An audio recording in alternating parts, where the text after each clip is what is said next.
Now, Ben Aris is an Eastern European specialist and the editor-in-chief for BNE IntelliNews. He joins me live from Berlin. Ben, good to see you. So if you were the one mediating talks between Russia and Ukraine, what would you do differently?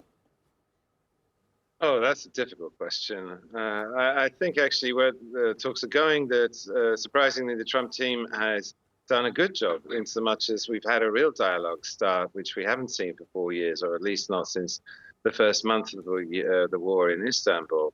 And Zelensky's complaint that the White House is leaning on him, I think is perfectly valid. That as your correspondents were reporting, the two key issues which we're stuck on is that Putin is insisting that Ukraine gives up the 15% of Donetsk region, one of the two Donbass regions, that it doesn't occupy. And on the other side, Zelensky is insisting on real security guarantees. And as Randolph, your correspondent, mentioned, that's absolutely crucial for him because he needs those to ensure then protect the sovereignty of Ukraine in a post-war scenario.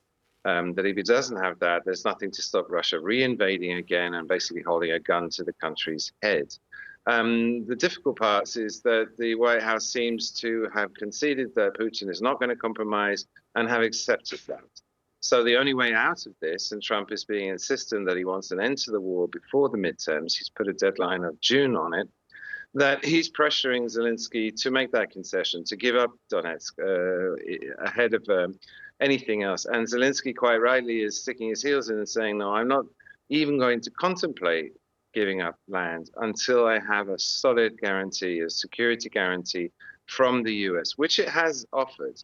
But the White House is insisting that he signs a peace deal before he gets the security guarantee, and Zelensky wants to do it the other way around.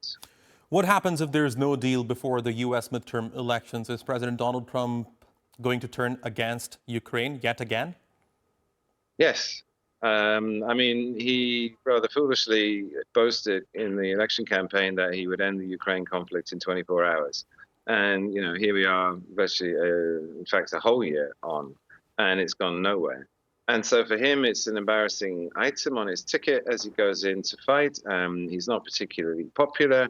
Republicans run the chance of losing control of the House, and this will just make it worse. Whereas if you look at the contrary, if he comes into the elections with the Ukraine victory, in the sense that he's scored a peace deal, then actually probably helps him quite a lot because it makes him look like much more of a statesman, because I think everybody in the meantime realizes that this is a particularly nasty, thorny diplomatic problem. And if he actually managed to solve it and sign a peace deal, then he would look really good, and that would help his electoral chances. Ben, where are the Europeans amid all this? I mean, they're one of the key stakeholders, but they appear to be absent from what we are seeing in Geneva. They've been totally sidelined in every aspect except for the fact that they're now paying for the entire war. Since Trump took over, he sent no money at all, and America used to account for 40% of Ukraine's financing. It sent zero since last year. But they asked to be members to participate in the Geneva talks that have just closed, and they were basically, told to talk to their hands.